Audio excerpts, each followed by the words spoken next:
Two lesson 1 দিয়ে শুরু করবো, ঠিক আছে? প্রথম কথা হচ্ছে ভাই ইউনিট 1 ইউনিট 2 লেসন 1 এর আন্ডারে দুইটা কবিতা আছে। দুইটা কবিতা এট এ টাইম পড়াবো না, একদিনে দুইটা কবিতা পড়াইতে গেলে তুমি গোলাই ফেলবা। ক্লিয়ার? এর চেয়ে ভালো আমরা আজকে একটা কবিতা পড়বো, এই আগামী ক্লাসে গিয়ে আরেকটা কবিতা ধরবো, ঠিক আছে? আসো শুরু করতে চাই। ইউনিট 2 লেসন 1 ছোট্ট একটা ভূমিকা আছে, ভূমিকাটা পড়বো, চলো। Beauty, okay right. What is beauty? সৌন্দর্য কি জিনিস? What is beauty? সৌন্দর্য কি জিনিস? Okay right. What is beauty? সৌন্দর্য কি জিনিস? শুরু করছি। Beauty is easy to appreciate. বলছে সৌন্দর্যকে অ্যাপ্রিসিয়েট করাটা খুব সহজ, প্রশংসা করাটা খুব সহজ। Okay right, but difficult to define. কিন্তু এটাকে ডিফিকাল্ট, কঠিন, টু ডিফাইন, সংজ্ঞায়িত করাটা খুব কঠিন। তাহলে বলছে সৌন্দর্যের প্রশংসা করা সহজ। তোমাকে যদি বলি যে কোনো একটা সৌন্দর্যকে প্রশংসা করো, রাইট, কথা না সেদিকে চলে, সেকেন্ড আসবে, সেদিকে চলে, হ্যাঁ তাদের দেখে দিই, রাইট। তো বলছে তোমাকে যদি বলি যে ভাই তুমি সৌন্দর্যের প্রশংসা করো, বহুত প্রশংসা তুমি করতে পারবা, বহুত প্রশংসা তুমি করতে পারবা, কিন্তু তোমাকে যদি বলি সৌন্দর্যের সংজ্ঞা দাও, তখন একটা ঝামেলায় পড়ে যাবা। অ্যাস যখন উই লুক অ্যারাউন্ড, আমরা যখন আমাদের আশেপাশে তাকাই, আমাদের চারিদিকে তাকাই, উই ডিসকভার বিউটি, আমরা বিউটিকে ডিসকভার করি, আমরা সৌন্দর্যকে আবিষ্কার করি। কোথায়? ইনপ্লেজেবল অবজেক্ট, আনন্দদায়ক বস্তুর মধ্যে সৌন্দর্যকে আবিষ্কার করি। অ্যান্ড সাইটস মানে দৃশ্য, আনন্দদায়ক বস্তু এবং আনন্দদায়ক দৃশ্যের মধ্যে আমরা সৌন্দর্যকে আবিষ্কার করি। ইন নেচার, প্রকৃতির, বলছে দেখো আনন্দদায়ক বস্তু এবং আনন্দদায়ক দৃশ্যের মধ্যে সৌন্দর্যকে আবিষ্কার করি। In the laughter of children, in the laughter হাসির মধ্য থেকে, অফ চিলড্রেন বাচ্চাদের হাসির মধ্য থেকে সৌন্দর্যকে আবিষ্কার করি। In the kindness of stranger, in the kindness দয়ার মধ্য থেকে, অফ স্ট্রেঞ্জার, স্ট্রেঞ্জার মানে আগন্তুক, আগন্তুকের দয়া। তুমি কোনো একটা বিপদে পড়ছো, রাস্তায় হঠাৎ করে কোনো কারণে অ্যাক্সিডেন্ট হয়েছে, ক্লিয়ার, দেখবা আশেপাশে সব মানুষ তোমার হেল্প করার জন্য চলে আসছে। এই যে আগন্তুক, তুমি তাকে চেনো না, সেও তোমাকে চেনে না, এই আগন্তুকের দয়ার মধ্যে একটা সৌন্দর্য আমরা খুঁজে পাই। আচ্ছা ভালো কথা, বাট কিন্তু ওয়েন, যখন, আস্ক টু ডিফাইন ইট, যখন আমাকে এটা সংজ্ঞায়িত করতে বলা হয়, উই রান ইনটু, আমরা পড়ে যাই ডিফিকাল্টি, আমরা ঝামেলার মধ্যে পড়ে যাই। ডাজ বিউটি হ্যাভ, সৌন্দর্যের কি আছে?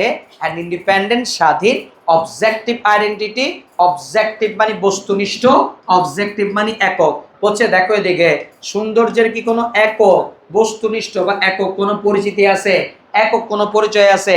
ইজ ইট ইউনিভার্সাল, এটা কি আসলে সার্বজনীন, মানে সৌন্দর্যের বিষয়টা কি সবার জন্যই এক? অর অথবা ইজ ইট শেপ, এটা আকৃতি পায়, ভালো করে দেখো, ইজ ইট শেপ, এটা আকৃতি পায়, বা ইন্ডিভিজুয়ালস পারসেপশন, ইন্ডিভিজুয়াল ব্যক্তির, পারসেপশন বোঝো উপলব্ধি, ব্যক্তির উপলব্ধির উপর ভিত্তি করে কি এটা আকৃতি লাভ করে? আচ্ছা ভাই, ব্যক্তির উপলব্ধির উপর ভিত্তি করে আকৃতি লাভ করে মানে কিরকম বোঝো? আচ্ছা ঠান্ডা মাথায় খেয়াল করো তো, ঠান্ডা মাথায় বোঝো তো, ডোন্ট টেক আদারওয়াইজ, কেউ অন্যভাবে নিও না, মনে কিছু নিও না, হ্যাঁ। আমি এরকম অনেক মানুষকে দেখছি, আমার বন্ধু মানুষের মতো দেখছি অনেকজনকে, সেই বাচ্চারা আগে এক সময় ধরো জিন্স প্যান্ট টি শার্ট পরে চলতো, হাতের মধ্যে ব্যাসলাইট ট্যাসলাইট দিয়ে মেসাকার অবস্থা, মানে গলার মধ্যে বুঝছো তো মালা টালা বহুত কিছুই পড়তো, হ্যাঁ। এখন ভাই ভালো করে বুঝো, কি জানি কি হয়েছে, আল্লাহ জানা, আল্লাহ তারা হেদায়েত দিছে, সে বাচ্চারা হঠাৎ করে খুব ভালো হয়ে গেছে, 5 ওয়াক্ত নামাজ পড়ে, এই বড় জোব্বা পরে, অনেক সময় দেখছি দাড়ি রাখছে, বিশাল লম্বা লম্বা দাড়ি রাখছে, মানে একদম ভালো হয়ে গেছে, একদম মানে 360 ডিগ্রি অ্যাঙ্গেলে পুরো ইউটার্ন দিয়ে ভালো হয়ে গেছে, ক্লিয়ার? আচ্ছা ভাই ভালো করে বোঝো তো, ঠান্ডা মাথায় বোঝো তো, আমার এক বন্ধু বেচারা, সে তার কথা বলছি, রাইট, ডোন্ট টেক আদারওয়াইজ, কেউ অন্য হয়ে নিও না, আবার বলছি, রাইট। সে বেচারা একদিন আমারও বলছিল, মানে আমাকে এক, মানে ওই যে বিভিন্ন সময় মসজিদে বিভিন্ন লোকজন আসে না, বলে না ভাই চলেন বয়ান নিতেছে, চলেন গিয়ে শুনি, হ্যাঁ 3 দিনের জন্য যাই। এরকম এক লোক তারা বলতেছিল আমার কাছে, তারা বলতেছিল যে ভাই চলেন ভাই, আমি বিশ্ববিদ্যালয়ে পড়ি তখন, আমরা 3 দিনের জন্য যাই, হ্যাঁ এরকম কিছু একটা। তো সে বলতেছিল ভাই আপনি আমার যেখানে নেন 3 দিনের জন্য নেন আর 3 মিনিটের জন্য নেন, আমি কিন্তু দাঁড়িয়ে রাখতে পারবো না, আমি কিন্তু কি রাখতে পারবো না, দাঁড়িয়ে রাখতে পারবো না, আপনি এখন নিয়ে যাবেন, পরে বলুন দাঁড়িয়ে রাখো, ক্লিয়ার? এখন ভাই ভালো করে বোঝো, দাঁড়িয়ে রাখা ঝামেলা, এক্স্যাক্টলি ওয়ার্ডটা ইউজ করছে, দাঁড়িয়ে রাখা ঝামেলা। এই ছেলে দেখলাম 40 দিন সে ঘুরে আসছে ওদের সাথে গিয়ে, এই ছেলে দেখি যে ইয়া লম্বা দাঁড়িয়ে রেখে দিছে, ক্লিয়ার? এরপরে আজ অব্দি সে দাঁড়িয়ে রাখছে, ক্লিয়ার? এবং তারা তুমি দেখলে তুমি বুঝবা না সে যে স্কুল কলেজ বিশ্ববিদ্যালয়ের পুরো ছেলে, কথা বলছে না, বুঝো, তোমার দেখলে মনে হয় সে আসলে হয়তো মাদ্রাসা পড়া কোনো ছেলে হইতে পারে, কথা বলছি। এখন বলছে ভাই খেয়াল করো, আগে একটা সময় যেটা তার কাছে ঝামেলা ছিল, এখন সে বলে যে দাড়ি হচ্ছে ছেলেদের সৌন্দর্য, প্রায় সময় বলে দাড়ি ছেলেদের সৌন্দর্য, ক্লিয়ার? আচ্ছা ভাই প্রশ্ন হচ্ছে, ঠান্ডা মাথায় খেয়াল করো, তাহলে প্রশ্ন হচ্ছে ডাজ ইট শেপ, এটা কি আকৃতি পায়, সৌন্দর্যের বিষয়টাকে আকৃতি লাভ করে ব্যক্তির উপলব্ধির উপর ভিত্তি করে, বোঝা নাই বোঝায়, উপলব্ধির উপর ভিত্তি করে কিটা আকৃতি লাভ করে। একটা উপলব্ধির কারণে তার কাছে এটা এখন সৌন্দর্য ছিল, আগে একটা উপলব্ধি না থাকার কারণে হয়তো তার কাছে এটা সৌন্দর্য ছিল না, তাই না স্যার? প্রশ্ন করছে, উত্তর তোমাকে ওরা দেয় নাই। ডাজ ইট ট্রুলি লাই, এটা কি সত্যি অবস্থান করে ইন দ্য আই অফ বিহোল্ডার, একজন দর্শনার্থীর চোখে, যে কিনা কিছু দেখতে গেছে, ধরো ভ্রমণ করতে গেছে, রাইট, পরিদর্শন করতে গেছে, ধরো টুরিস্ট পোস্টে গেছে আর কি, রাইট, এই দর্শনার্থীর চোখেই কি আসলে সৌন্দর্য ডিপেন্ড করে? আচ্ছা ভাই, যে কক্সবাজারে তুমি গিয়ে খুব মজা নাও, খুব আনন্দ করো, সেই কক্সবাজারের পাশে কোনো এক ছেলে আছে, সে সারাদিন এখানে চা বিক্রি করে, পুতির মালা বিক্রি করে, কক্সবাজারের পাশে সে অনেক কষ্ট করে রাত যাপন করে, করে না? ওর কাছে কি কক্সবাজার টুরিস্ট স্পট? ওর কাছে কি টুরিস্ট স্পট? দুইটাই তো একই মানুষ, তো তুমি মানুষও কক্সবাজার গেছো, ও কক্সবাজার থাকেই, ক্লিয়ার? এখন তোমার কাছে সৌন্দর্য, ওর কাছে এটা সৌন্দর্য না, ওর কাছে এটা জীবিকার তাগিদ এখানে থাকা, কথা বলছে কিনা একটু? তো বলছে এটাকে আসলে বিহোল্ডারদের চোখে অবস্থান করে, যিনি দর্শনার্থী ওয়াচার তার চোখেই অবস্থান করে। উই আস্ক আওয়ারসেলফ, চলো আমরা আমাদেরকে এই প্রশ্ন করি, এই প্রশ্ন তো তোমার দেওয়ার দরকার নাই, তুমি নিজে নিজে প্রশ্ন করো, ক্লিয়ার? Okay right. তারপরে কি বলছে? এরপরে বলছে জানো, থ্রু আউট হিস্ট্রি, পুরো ইতিহাস জুড়ে পোয়েট অ্যান্ড আর্টিস্ট, কবি এবং সাহিত্যিকরা হ্যাজ ডিসক্রাইব বিউটি, কবি সাহিত্যিকরা বর্ণনা করেছে সৌন্দর্যকে ইন ডিফারেন্ট ওয়ে, কবি সাহিত্যিকরা সৌন্দর্যকে বিভিন্নভাবে বর্ণনা করেছে। But make use of word, কবিরা মেক ইউজ অফ ওয়ার্ড, শব্দ ব্যবহার করেছে। টু পেইন্ট ইমেজেস, ছবি আঁকার জন্য, কবিরা ছবি আঁকার জন্য শব্দ ব্যবহার করেছে। আমরা এমন এমন কবিতা পড়ি, একটু পর একটা কবিতা পড়বো হয়তো বা দুটো কবিতা, আজকে পড়বো না যদিও, কত আগামী ক্লাসে পড়বো। তুমি দেখবা আমি পড়বো কবিতা, আমি বলবো কবিতা, বলবো কিছু শব্দ, কিন্তু তোমার চোখে মনে হবে এটা ভাসতেছে, তোমার চোখে মনে হবে তুমি দেখতেছো বিষয়গুলো, ক্লিয়ার? তো বলছে poet make use of words, poet কবিরা শব্দ ব্যবহার করে কেন? ছবি আঁকার জন্য। Okay right. ওয়াইল আর্টিস্ট, অন্যদিকে শিল্পীরা ক্রিয়েট রিপ্রেজেন্টেশন, শিল্পীরা কি করে? উপস্থাপনা তৈরি করে, অফ বিউটি, সৌন্দর্যের উপস্থাপনা তৈরি করে, ইউজিং, ব্যবহার করে, দেয়ার ক্রিয়েটিভ ফ্যাকাল্টি, তাদের ক্রিয়েটিভ ফ্যাকাল্টিগুলো, সৃজনশীল ক্ষমতাগুলো, ক্রিয়েটিভ ফ্যাকাল্টিগুলো সৃজনশীল ক্ষমতা ব্যবহার করে সৌন্দর্যের একটা প্রতিকৃতি তারা তৈরি করে। আচ্ছা, ভালো কথা। হিয়ার আর টু পয়েন্টস, এখানে দুটা কবিতা আছে, দ্যাট এক্সপ্লোর, যেটা এক্সপ্লোর করেছে, অনুসন্ধান করেছে, খুঁজে দেখেছে দ্য থিম অফ বিউটি, বিউটির মূল বিষয়বস্তু খুঁজে দেখার চেষ্টা করেছে। ওয়াইল লর্ড বায়রন, এর মধ্যে একজন হচ্ছে লর্ড বায়রন, ফাইন, তিনি খুঁজেছেন, ফাইন খুঁজে দেখেছেন, পারফেক্ট বিউটি, নিখুঁত সৌন্দর্য, ইন এ ওয়ামেন, এক মহিলার মধ্যে। Okay right. সি আইডলাইজ মানে বুঝো তো, আইডল মানে আদর্শ, আইডলাইজ মানে আদর্শ রূপে গ্রহণ করা, যাকে তিনি আদর্শ রূপে গ্রহণ করেছিলেন, মানে সৌন্দর্যের আদর্শ, সৌন্দর্যের যদি কোনো নিখুঁত রূপ হয় তাহলে এই নারীর রূপটা হচ্ছে নিখুঁত রূপ, এরকম করে দেখিয়েছেন। আমরা পড়বো কবিতাটা এখানে। আরেকটা হচ্ছে ইমিলি ডিকিনসনের কবিতা পড়বো, তিনি অ্যাজার্ট করেছেন, অ্যাজার্ট মানে স্পষ্ট করে কোনো কিছু বলা, দৃঢ়ভাবে কোনো কিছু বলা। তিনি বলেছেন বিউটি ইজ ইনসেপারেবল, সৌন্দর্য হচ্ছে okay right, beauty is inseparable, inseparable বুঝো, অবিচ্ছেদ্য, ফ্রম ট্রুথ, সত্য থেকে অবিচ্ছেদ্য একটা অংশ হচ্ছে সৌন্দর্য, সৌন্দর্য এবং সত্য থেকে অবিচ্ছেদ্য একটা অংশ। ভালো কথা। রিড দ্য পয়েম, কবিতাগুলো পড়ো। আচ্ছা পড়বো না, এরপরে কাজ সারবো ইনশাল্লাহ। একটু কোনো সমস্যা কারো? দাঁড়ায় আছি, বিশ্বাস কর। এটি কোনো প্রশ্ন আছে কারো কোনো? সামনে গাচ্ছি। এটা কবিতার ভূমিকা, এটা কবিতার ভূমিকা, এত গুরুত্ব দেওয়ার কিছু নাই। ভূমিকা নিয়ে যে সিরিয়াস, বাহ ভালো লাগছে, এরকম সিরিয়াস হওয়া দরকার, রাইট? প্রচুর সিরিয়াস হইতে হবে।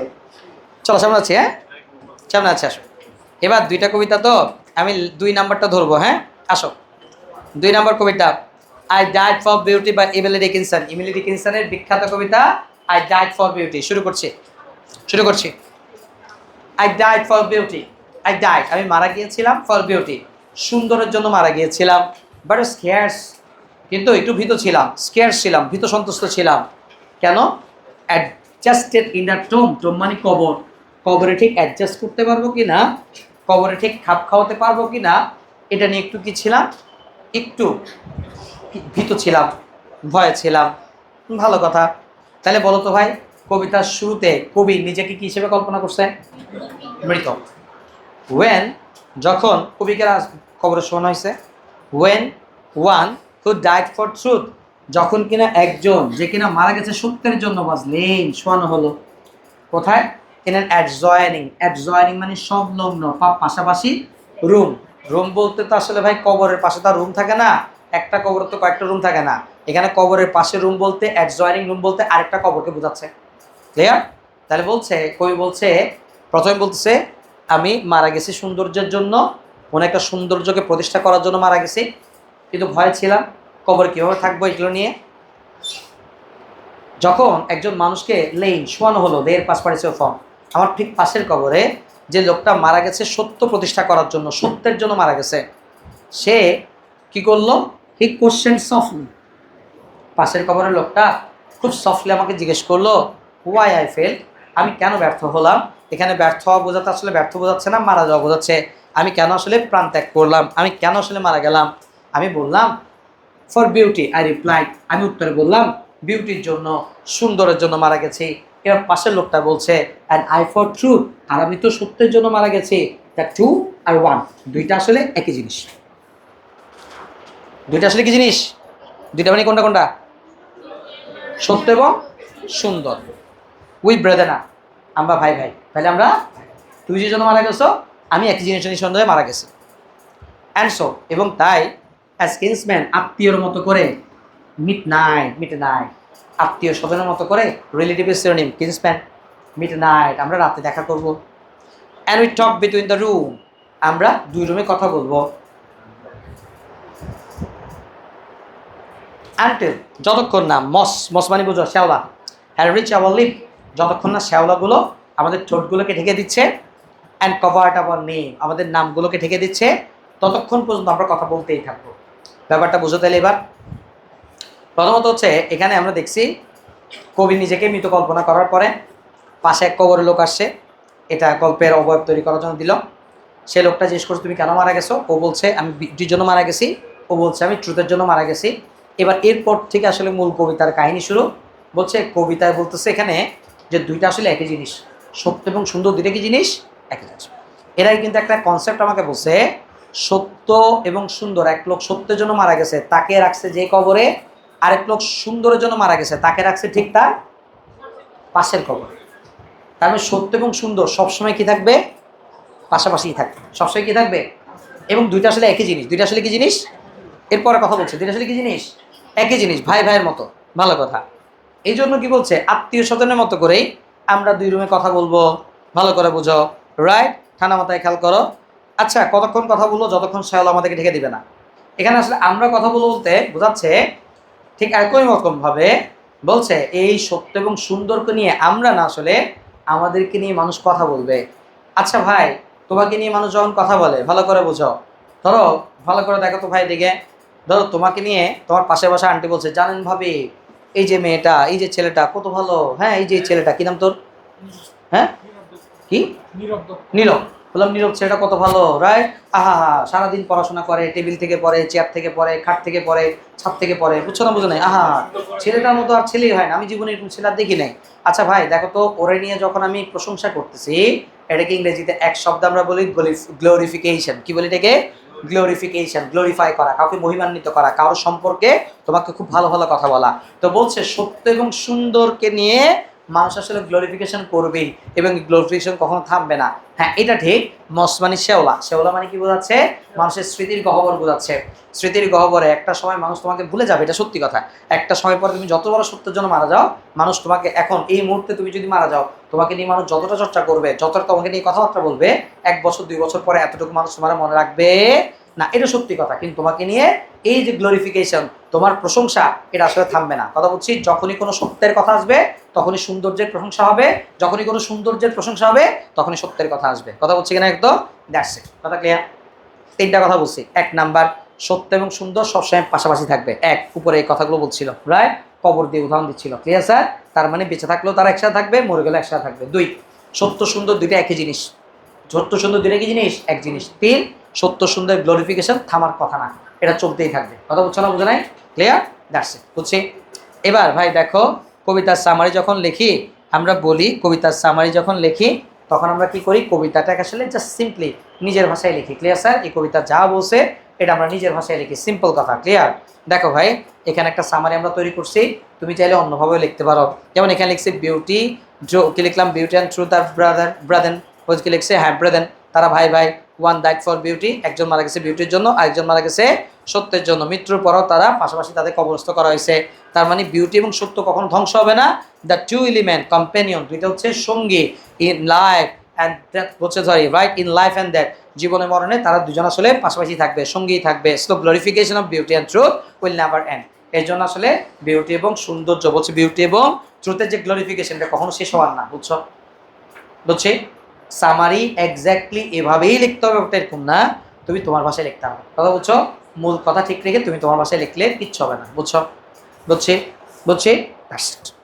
এবার স্যার ইউনিট 1 লেসন 1 এর তো 2টা কবিতা, একটা তো পড়াইলাম, আরেকটা আগামী ক্লাসে পড়াবো ইনশাআল্লাহ। তাহলে আমরা একটা কাজ করি, আমরা বসে না থেকে ইউনিট 1 না ইউনিট 2 পড়তেছি, সরি ইউনিট 2 লেসন 2 দিকে যাব। চলো ভাই ইউনিট 2 লেসন 2 আসো। ফক মিউজিক, ফক মিউজিক বুঝো? লোকসঙ্গীত। ফক মিউজিক মানে কি রে? লোকসঙ্গীত। শুরু করি। ফক মিউজিক কনসিস্ট অফ, স্যার জানো কনসিস্টের সাথে অফ বসে, কনসিস্ট অফ মানে গঠিত, বলছে ফক মিউজিক কনসিস্ট অফ, ফক মিউজিক গঠিত হয়েছে সং অ্যান্ড মিউজিক, সং এর সমন্বয়ে মিউজিকের সমন্বয়ে, অফ এ কমিউনিটি একটা সমাজের, অফ এ কমিউনিটি একটা সমাজের, বলছে দেখো এদিকে গানের সমন্বয়ে মিউজিকের সমন্বয়ে এটা গঠিত, দ্যাট আর নট ইনফ্লুয়েন্সড যেটা কিনা প্রভাবিত না, এখানে আন শব্দটা হবে না, ভুলে চলে আসে, আনটা কেটে দাও, দ্যাট আর নট ইনফ্লুয়েন্স এটা প্রভাবিত না, okay right, by any sophisticated musical rules, by any sophisticated musical rules, এটা কোনো প্রকার সফিস্টিকেটেড, সফিস্টিকেটেড মানে বুঝো আধুনিক, টান দিয়ে লিখবো মডার্ন, এটা কোনো প্রকার আধুনিক বলছে মিউজিক্যাল রুলস গ্রামের বলছে দেখো গানের নিয়মের সাথে প্রভাবিত না। আচ্ছা ভালো কথা, তার মানে আধুনিক গান নিয়ম এটা মানে না, অর অথবা এন স্ট্যান্ডার্ড যে কোনো একটা স্ট্যান্ডার্ড, যে কোনো একটা প্রমিত, যে কোনো একটা আদর্শ, রাইট খেয়াল করে দিকে, যে কোনো একটা প্রমিত মিউজিক্যাল যে স্টাইল, সেই মিউজিক্যাল স্টাইলের নিয়মও সে মানে না। ভালো কথা, তাহলে বলছে ঠান্ডা মাথায় খেয়াল করো, ফক মিউজিক হচ্ছে একটা কমিউনিটি, একটা সমাজের গান। আচ্ছা রাইট ভালো কথা, বলছে যেটা কিনা আধুনিক গান কিংবা স্ট্যান্ডার্ড যে কোনো মিউজিক্যাল স্টাইলের নিয়ম মেনে চলে না। বাংলাদেশ হ্যাজ এ হেরিটেজ, জানো বাংলাদেশের একটা ঐতিহ্য আছে, অফ রিচ ফক মিউজিক, বিশাল বড় ফক মিউজিকের একটা ঐতিহ্য আছে, হুইচ ইনক্লুড যে ফক মিউজিকের মধ্যে অন্তর্ভুক্ত রয়েছে both religious and secular song, এর মধ্যে দুইটাই আছে, রিলিজিয়াস সংও আছে সেকুলার সংও আছে। রিলিজিয়াস তো বোঝো ধর্মীয় গান, এখানের মধ্যে ধর্মীয় গানও অন্তর্ভুক্ত, আবার সেকুলার মানে ধর্ম নিরপেক্ষ গানও অন্তর্ভুক্ত। তার মানে আমরা ফক মিউজিকের মধ্যে অনেক ধর্মীয় গানও গাই, আবার ধর্মের সাথে রিলেটেড না এরকম অনেক গানও আমরা গাই, কথা বুঝছি? এটুকু কোনো প্রশ্ন আছে ভাই? চলো, ফক মিউজিক মে বি ডিসক্রাইব, ফক মিউজিককে সম্ভবত বর্ণনা করা যেতে পারে অ্যাজ দ্য মিউজিক, এটা একটা মিউজিক হিসেবে বর্ণনা করা যেতে পারে, অফ অ্যানশিয়েন্ট টাইম, এটা হচ্ছে প্রাচীন আমলের এক মিউজিক হিসেবে বর্ণনা করা যেতে পারে, দ্যাট স্প্র্যাং ফ্রম, যেটা কিনা স্প্র্যাং টান দিয়ে লিখতে পারে স্টার্ট, যেটা কিনা সূচনা হয়, টান দিয়ে লিখতে পারে অরিজিনেট উৎপন্ন হওয়া। বলছে folk music may be describe as music, folk মিউজিককে এমন এক মিউজিক হিসেবে বর্ণনা করা যেতে পারে যেটা কিনা প্রাচীন আমলের মিউজিক, যেটা সূত্রপাত হয়, সূচনা হয়, আচ্ছা তৈরি হয় from the heart of a community, একটা সমাজের হৃদয় থেকে এটা উৎপন্ন হয়, বেসড অন নির্ভর করে, কিসের উপর নির্ভর করে তৈরি হয়? ন্যাচারাল স্টাইল, একেবারে প্রাকৃতিক যে স্টাইল অফ এক্সপ্রেশন, এক্সপ্রেশন তো বুঝো অভিব্যক্তি, একটা মানুষ তার ন্যাচারাল যে স্টাইলে কথা বলে, ন্যাচারালি যে মানুষটা যেভাবে তার এক্সপ্রেশন প্রকাশ করে, সে স্টাইলের উপর ভিত্তি করে এই গানগুলো তৈরি হয়, কোনো আর্টিফিশিয়ালিটি এখানে থাকবে না, কোনো কৃত্রিমতার সুযোগ না এখানে। আনইনফ্লুয়েন্সড এটা প্রভাব মুক্ত, আনইনফ্লুয়েন্সড এটা প্রভাব মুক্ত থাকে, বলছে by the rules of classical music, এটা ক্লাসিক্যাল মিউজিক বুঝো শাস্ত্রীয় সঙ্গীত, ওই যে সারেগামা পাদা নিচা শুনছো না, রাইট, অথবা মডার্ন পপুলার সং, এটা ক্লাসিক্যাল মিউজিক এবং আধুনিক জনপ্রিয় গান দুইটা থেকে এটা প্রভাব মুক্ত, তার মানে এটা শাস্ত্রীয় গানও না, একেবারে শাস্ত্রীয় সঙ্গীতও না, এটা একেবারে মডার্ন সংও না। আচ্ছা এনি অ্যারেঞ্জমেন্ট, স্যার জানো এখন একটা সংজ্ঞা দিবে আমাকে, মিউজিক কাকে বলে শেখাচ্ছে দেখো, এনি অ্যারেঞ্জমেন্ট যে কোনো আয়োজন, অফ সাউন্ড শব্দের যে কোনো আয়োজন, ক্রিয়েটেড বাই যে শব্দটা তৈরি হয়, কম্বিনেশন অফ সমন্বয়ে, কিসের সমন্বয়ে? টিউন, ভয়েস, সুর, কথা, ইনস্ট্রুমেন্ট অথবা ডান্স, বলছে সুর, কথা এবং বাদ্যযন্ত্রের সমন্বয়ে, বলছে দেখো এদিকে যে অ্যারেঞ্জমেন্টটা তৈরি হয়, ওকে রাইট, মেবি ডিসক্রাইব এটাকে বর্ণনা করা যেতে পারে অ্যাজ মিউজিক, এটাকে মিউজিক হিসেবে বর্ণনা করা যেতে পারে। তাহলে ভাই ভালো করে বোঝো, তার মানে বলছে যে কোনো ধরনের সাউন্ডের অ্যারেঞ্জমেন্ট, যেটা আসলে টিউন থাকবে, ভয়েস থাকবে, ইনস্ট্রুমেন্ট থাকবে, এটার নাম মিউজিক, এটার নাম কি রে? আচ্ছা এটা যদি মিউজিক হয়, মিউজিকের সংজ্ঞা যদি এরকম হয়, তাহলে ফক মিউজিকের সংজ্ঞা কিরকম হবে? ফক মিউজিক ইজ দ্য কম্বিনেশন, ফক মিউজিক হচ্ছে সমন্বয় অফ সং, গানের সমন্বয়, টিউন সুরের সমন্বয় অ্যান্ড ডান্স নৃত্যের সমন্বয়, দ্যাট অরিজিনেট যেটা উৎপন্ন হয়, যেটা তৈরি হয়, যে গান, যে নৃত্য, যে সুরগুলো তৈরি হয় কোত্থেকে? ফ্রম ট্রেডিশনাল কালচার, একেবারে ঐতিহ্যবাহী সংস্কৃতি থেকে, একেবারে ঐতিহ্যবাহী সংস্কৃতি থেকে। কার সংস্কৃতি? কোন মানুষের? অর্ডিনারি পিপল, একদম সাধারণ মানুষের সংস্কৃতি থেকে এটা তৈরি হয়। এই অর্ডিনারি পিপলের আরেক নাম হচ্ছে ফক। বুঝছো? তাহলে এই অর্ডিনারি পিপলদের আরেক নাম কি বলতো? ফক। এই ফকদের মিউজিককে বলে ফক মিউজিক। বুঝছি? ঠিক আছে? কার সমস্যা? কার সমস্যা? না, চল সামনে যাচ্ছে। এরপরে কি বলছে ভাই দেখো, বলছে ফর এক্সাম্পল, উদাহরণস্বরূপ, বাউল আর কম্বিনেশন অফ টিউন। বাউল গান হচ্ছে সুরের সমন্বয়, মিউজিকের সমন্বয়, ডান্সের সমন্বয়, দ্যাট আর অ্যাসোসিয়েটেড, যেটা কিনা সম্পর্কিত, যেটা কিনা অ্যাসোসিয়েটেড সম্পর্কিত।